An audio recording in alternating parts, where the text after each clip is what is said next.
Hello, dear listeners. Today, I want to talk about narcissistic abuse caused by manipulators, based on the book written by a French psychologist called Isabelle Nazare-Aga. So the book, I don't think it's translated into English, but the translation would be Manipulators Are Among Us. Les manipulateurs sont parmi nous. I decided to do this topic because this book served me well many years ago when I was a student and crossed paths with a manipulator, a narcissist, and entered a relationship with them. So I will talk about that later in the episode. One can say, okay, what is a manipulator, right? Everyone can manipulate. We can have attitudes or actions of manipulation from time to time. That doesn't make us a manipulator. This woman in her book, there are 30 characteristics of a manipulator that she talks about. When you have 14 of them, then you're a manipulator. And how does it even start that a person becomes a manipulator? It starts in childhood. It's a defense mechanism. It's a way of survival where they attack and they belittle others in order to feel valuable. They don't take responsibility for their actions. They put it on others. So manipulators need people around them. They are not the solo type to go live in a grotto in the mountains. No, they need people around them because they thrive from how they make people do what they want or they confuse people and stuff. It's a big deal because manipulators are everywhere in the sense that they can be a boss, they can be a friend, they can be a partner, a life partner, they can be parents, manipulative parents too. I will surely get into that in the future on the podcast. The effects are devastating because when we talk about abuse, most of the time we talk about like physical abuse and things like that, but we don't talk about psychological abuse for women who go through them, and men, of course, men too are victims of manipulative partners. So, and sometimes again the shame that comes with it, right? I want to talk mostly to my sisters, you listeners, who until you meet this manipulative person, you had known maybe like good relationships that had ended, like, healthy relationships. And then you meet this manipulative person, and then the person that you were, you couldn't resist all the abuse that came your way, and then you went into hiding, unable to tell anyone about it. So the manipulator chooses their victim. There's a way that they choose their victim, right? So maybe let me start first by talking about the characteristics, because the author says that 20% of manipulators are conscious that they are manipulators, so they know what they're doing. So they have this pleasure in subjecting other people, in kind of destroying other people. They take a secret pleasure in it. And from my experience and many stories I hear around me, most of the time these kind of manipulators, they will choose women that have it going for them. I know again that um, women can be manipulators and destroy men. There's a lot of that. So I'm just speaking from my experience, so I don't speak from something I don't know. So they choose women that most of the time are independent, financially independent, educated, physically they look good, they present well in society. Most of the time, even in leadership positions, people trust them. They have this, they have it going for them. They have their friends, they're generous with their families, they're dependable. When they come in at first, they admire all these traits, right? And then it's later that things change. And then, but 80% of manipulators, they don't know that they're not conscious that it's manipulation, it's destructive. Maybe they might see that it's destructive, but it's their defense mechanism, right? And in doing the readings, I also saw that the ones that are not conscious, they have this inferiority complex, and they use others to kind of, by bringing others down, making others feel guilty. They feel it gives them value, right? It gives them value in themselves. And then the 20%, those ones, the ones that are conscious, it's like hunting for them, They will choose someone they think is so up there in society, or it's so beautiful, smart, loving, successful, and then the goal will be to really subject that person, to bring them right down, and then that power that they feel, like kind of a thrill to have been able to manage to do that to another person. So that's the way they value themselves, that they've managed to break you or to bring you down. So that's those are the I think those are the worst, even though the others too, they also do damage. But anyways, let's get into the for the 30 characteristics. And as I told you, if a person has 14 of them, they are manipulators. And remember, it's a mental disorder, right? It apparents to narcissistic personality disorder. So it's a mental illness. And unfortunately, let me just say it cannot be cured. So anyways, so for the 30 characteristics, the first one is they make other people feel guilty. Um, in the name of professional conscience, family ties, friendship, love. So they use different things to make other people feel guilty. They unload their responsibilities onto others and dismiss their own responsibilities. They do not clearly communicate their requests, needs, feelings, or opinions. They often respond vaguely, so they don't communicate clearly, they don't answer, they don't have direct answers. They always keep the other person on edge. Anyways, number 5, they change their opinions, behaviors, or feelings depending on the person or situation. Yeah, chameleon behavior. They cite all kinds of logical reasons to disguise their requests. Number 7, they make others believe that they must be perfect, never change their minds, always know everything, and immediately respond to requests and questions. Number 8, they cast into doubt the qualities, skills, and personalities of other people. They criticize without appearing to do so, devalue and judge. Number 9, they have their messages communicated by other people or via intermediaries, telephone instead of face-to-face, written notes. They create suspicion and stir up ill feeling. They divide to conquer, drive a wedge between people, which can lead to relationship breakups. They know how to make themselves into victims to gain sympathy. Exaggerated illness, for example, difficult surroundings, that they have too much work. They ignore requests even if they claim they are taking care of it. So you make a request to them and they say, yeah, they're taking care of it. Actually, they just ignore it because they have no consideration for others. They use the moral principles of others, e.g., notions of humanity, charity, racism, good or bad, things to satisfy their needs. Number 14, they make veiled threats or openly resort to blackmail.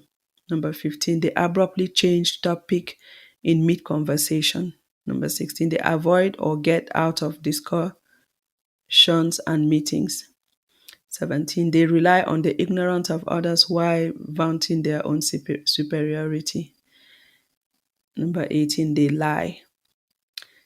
Number 19, they make false statements to discover the truth, twist and interpret facts to suit themselves.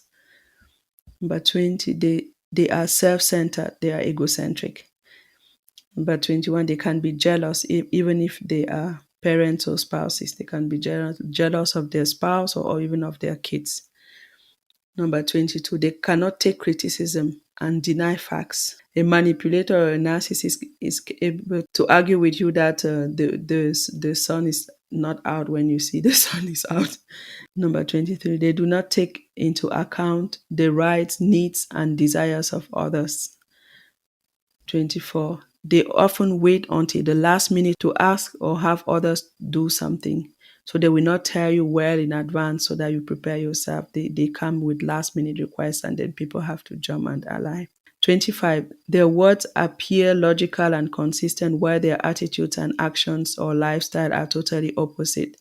It's kind of so they don't say what they do and they don't do what they say. That's really the summary of that one.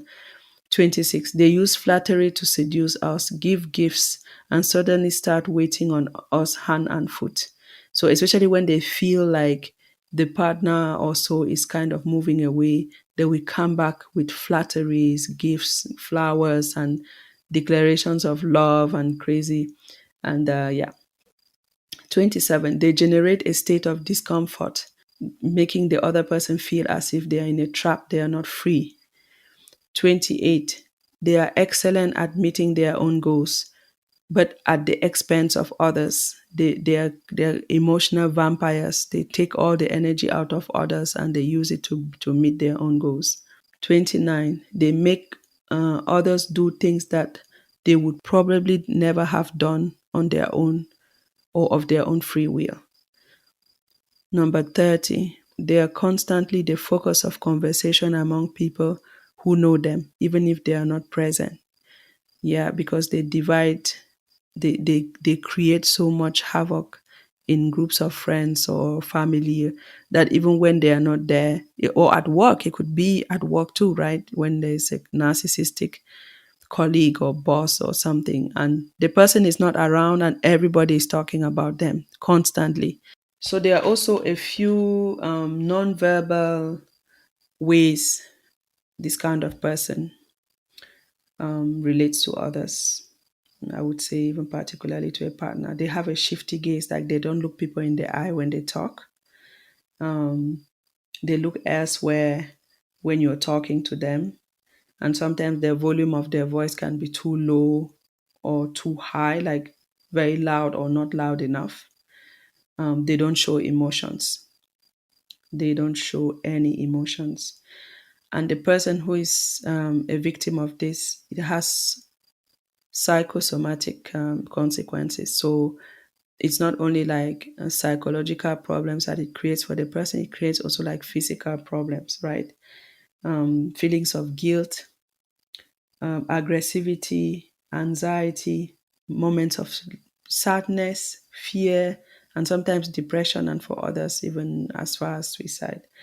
And physically, it can cause the person to have headaches, digestive issues, and not in their stomach or throat. Sometimes when you anticipate a conversation with this kind of person and thinking it will not go well, like a general state of discomfort, not being comfortable around this person. It can create muscle tension, stress, anxiety, sometimes overeating or undereating, and many more things. Yeah.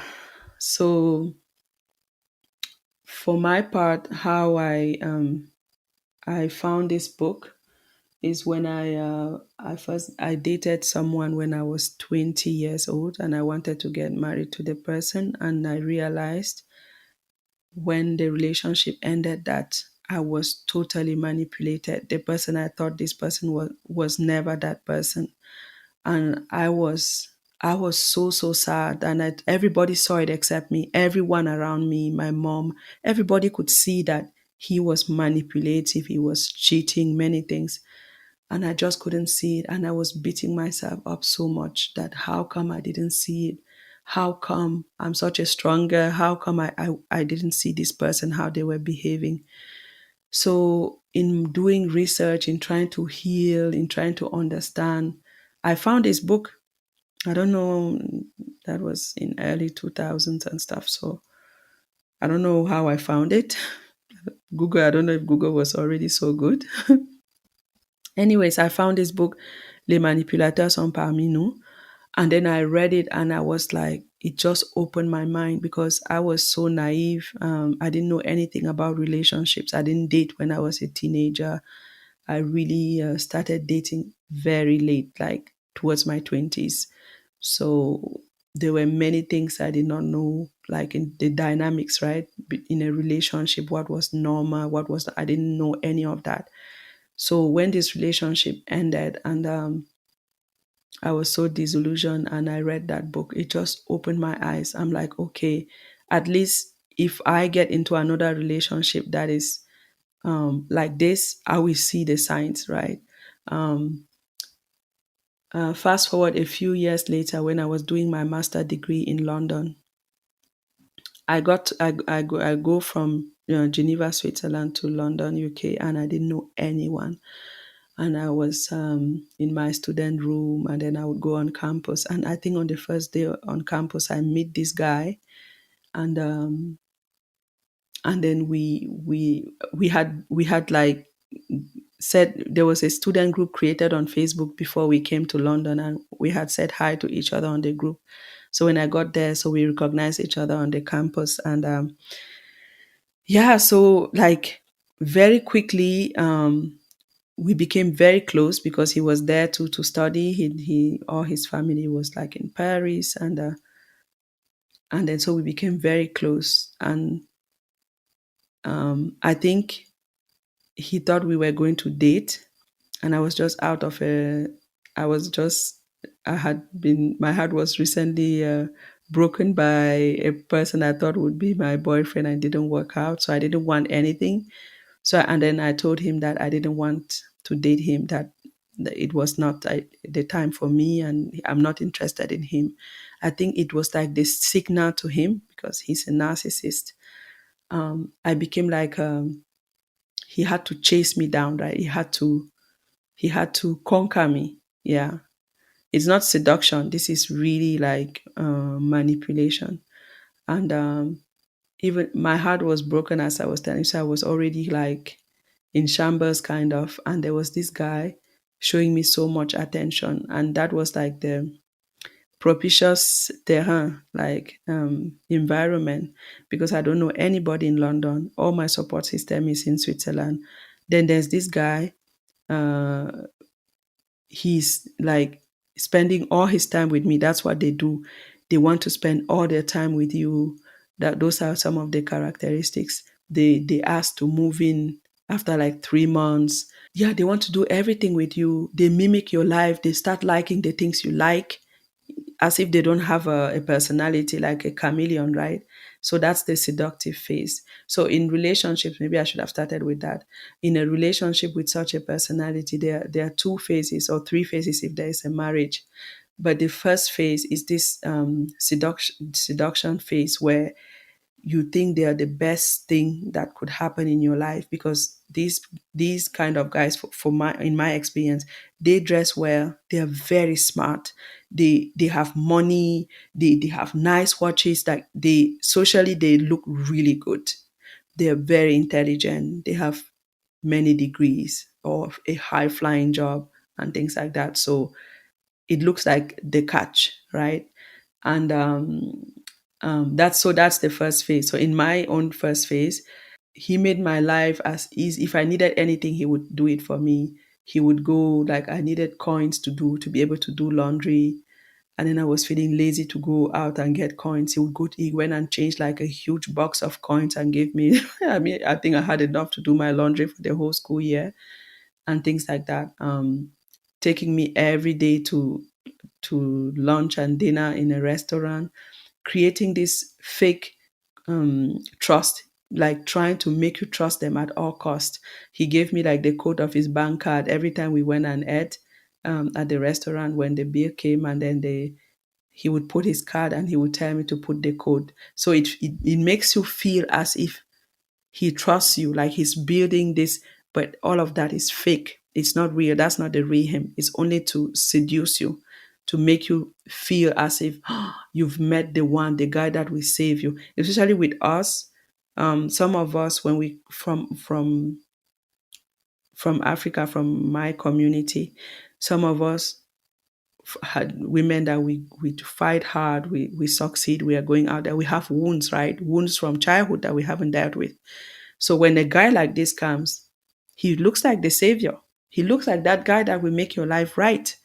And then he's playing the part really well. And one thing I already noticed was that he was controlling. It was very subtle. He would want to see my timetable. And every day I would finish my class on campus. He would be standing in front of the door when I left the class waiting for me, as if he wasn't doing nothing. He was also a student. So he was like starting his own studies. Everywhere, every time I finish my class and I'm leaving class, he's there right behind the door waiting for me. And we had to take an exam, just like a test at the beginning of my master degree. I was so stressed by it. He went and bought the book to prepare the test, read the book in order to help me prepare, you know. So you say, wow, this kind of support. Wow, this person is amazing, and stuff and stuff and stuff. So that's the first phase. But at one point, so like he was teasing me here and there, but my trust in me was kind of, my idea was like, despite my childhood, the only person that can torture me is me. I will not let anybody else torture me. So I will not let other people enter my head. I already had enough of my problems. I will not let someone impose hurt on me. So, anyways, but little by little, when you're around this kind of person, things shift. So from that person, he was always free. We spent all our time together. When we were not together, we were hanging out on Skype together. It was really crazy.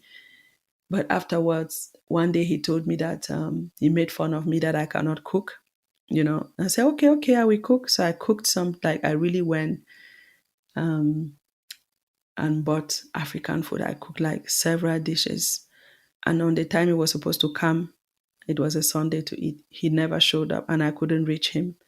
My instinct told me that you're not alone. He has another girlfriend. I couldn't deny it in myself in what I felt. And from there, it's true. It started going down here. All those because they use pseudo logic, so to counter you, always arguments with no tail, arguments that took hours, all like pseudo logic stuff. It's telling you that you're not logical, you're crazy, you're this, putting you on edge. Like he made me feel very anxious. Very anxious. Why? Like he would tell me that he cannot love me, and lots of mystery about his family.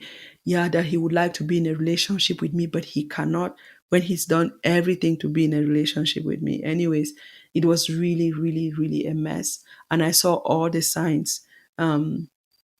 He could come to me, but I couldn't go to him. Like, and in the book, there's something where, he controls the space where you meet and things like that. So I saw the signs from that book, even though I was not strong enough to get myself out of it at first. And then after like 2 months, I tried to start getting out of it. It was such a struggle. He wouldn't let it be. He would show up at my dorm room. One of my dorm room neighbors wanted to beat him up because he came to our building. You needed a code to get in. I refused to let him in. He followed another student and came up to my room just because he couldn't accept that I put a stop to it. Anyways, but I kept going back. He would convince me and I would restart the relationship with him. He got to know other women in his program. You always felt like this tension because he tells different people different things. People look at each other funny because, especially among women, because he's there manipulating everyone. It was just very toxic. So that's why I wanted to talk about that, because sometimes we carry wounds in ourselves where we think that a man would come and save us. A man, especially that's how we are brought up. A man would make everything right in our life. We become that princess we've always seen in those Disney movies. And then actually we can then end up with a manipulative narcissistic person, and it has consequences. It destroys you. It destroys you because he instills like doubt. You're always doubting yourself. You're never good enough. It could be like directly or indirectly that he's always doubting you. If you have a success, he cannot rejoice for you because actually he's jealous of you. He wants to be the successful one. He's even jealous of how other people perceive you, right? And sometimes he wants to isolate. No, it's not sometimes. one of the tactics is to isolate you from your family and your friends and tell you that everybody around is jealous of you and him because you guys look so good together. Don't talk to her. Don't tell her anything. You know, they're jealous and things like that.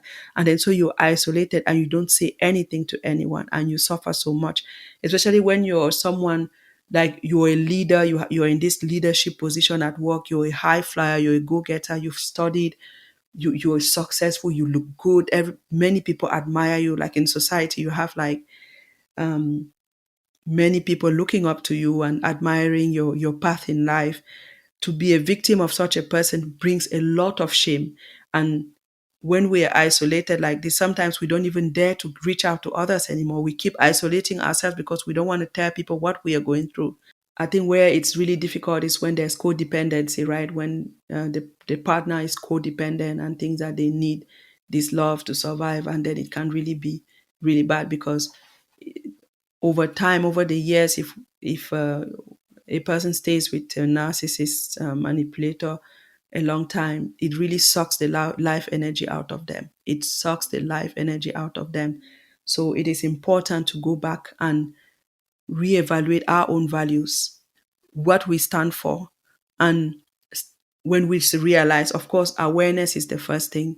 When you become aware of how things are, what the person is, you have to go and work on yourself. You know, most in all the research I saw, they say the main thing is to run away, like to run, because they cannot change. It's a pathology. They cannot change. You cannot love them and change them, you know. And we have to shift some beliefs of what society tells us a good partner is. We are raised to think that, oh, that guy who went to Harvard, who has this high flying job, that car, that watch, that's the catch, that's the main guy you should go for, and things like that. So I'm not saying that all the guys who have that, they are manipulators, but you have to look, you have to really look if that person is genuine, right? um and when society tells women who are in leadership positions sometimes that, yeah, you scare men, you know, and then this kind of person come, the family can also say, yeah, but don't let him go because you don't know if this kind of guy will come into your life anytime soon. But the thing is, if the person is a narcissist, that person will destroy you. So it's you to know your own values and not let even the pressure of family, friends to make you get into this relationship, because they will also try to mimic you, be like you. Actually, they will start liking the same things as you, talk like you, use my ex used to use words I used to talk. That was really super strange. um Also, this idea that for a woman to live alone is a failure in society. Like if you're not with a partner, you're not set up, that we should let go of that, because that's how we rush. We can be out of people saying things to us, we are still alone, when are you going to marry? We can rush into this, and this is more destructive than being alone in any ways. And that idea to that routine is boring. In movies and stuff, we've been told that routine love is boring. You have to have like strong emotions. With the narcissist, you have strong emotions, believe me. First, you'll be like strong positive emotions, like in those love stories, and I don't know, in movies. I wanted to give a movie title, but I don't think of anyone to give now.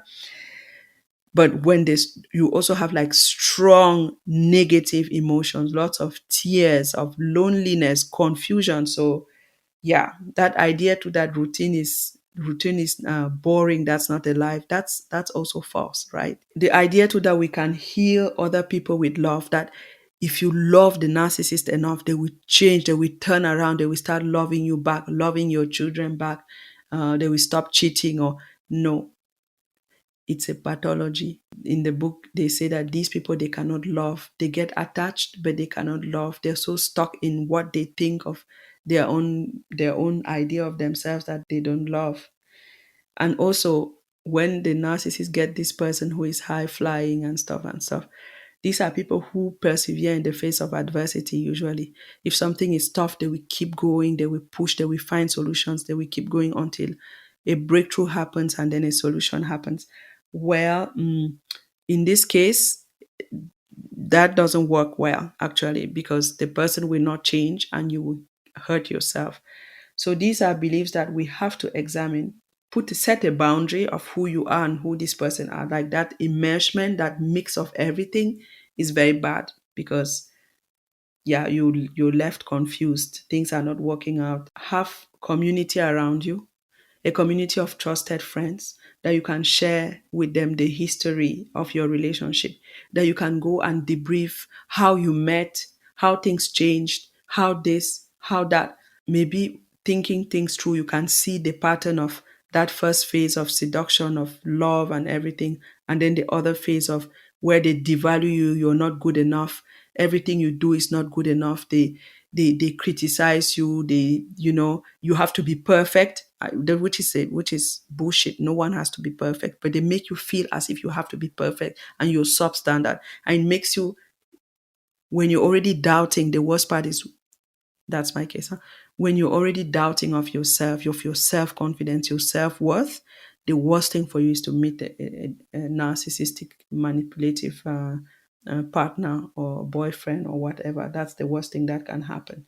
It comes with a lot of shame. The antidote to shame is what? Is to speak up. You have to speak up, break the cycle of shame, reach out to a friend. Don't reach out to everybody at the same time, because maybe it's overwhelming. Reach out to that friend, even if it's been a while that you had this strong connection with. And, maybe first conversations, just chit chat here. And then when it warms up a little bit, you open up and speak. When you will speak, that thing will not be so overpowering. And maybe the friend can give you resources, and you can brainstorm solutions together, how to get you out of this situation or to make it bearable if you don't want to leave. Or in all the books, they say you have to run, you have to get out of the relationship, you have to flee. So yeah, that's what I wanted to share today. I hope it will be helpful for people. If you're not in a relationship yet, I hope it will help you, like, see who you can choose as a partner. Everything that glitters is not gold, they say, right? So, like, really look at the person if they're genuine, because sometimes people hang in there and thinking, maybe it will be things will go back as they were at the beginning, but actually at the beginning it was all a lie. The person was never true. So that state of at the beginning, when it was such passion and everything, the person was like, it was a face. So it was a mask. And the real them is that other them, devaluing, distant, not loving, attacking, So then those who are in a relationship and they notice this, yeah, set boundaries, start taking care of yourself. If you used to go to, I don't know, Zumba class, start going to Zumba class again. Like, start doing things for yourself. Create a space where you exist for yourself in such a relationship, and look for help. I will always say that. Since 2 weeks now, I'm a certified trauma-informed coach. So I've done like a course since January, and I graduated 2 weeks ago. So I have the resources and the tools to help women, men who are struggling with, if they feel stuck, they struggle with shame, their past is too present in their life, they struggle in relationships with things like this, to come and I can coach you and help you find solutions to move your life forward and enjoy your present. So voila, reach out on Instagram, by email, hello@miriamjoku.com, and we can do that. Thank you, my dears. Thank you, my sisters. Share this episode with your friends if it resonates. And thank you for listening to the podcast. Bye for now, and see you next time.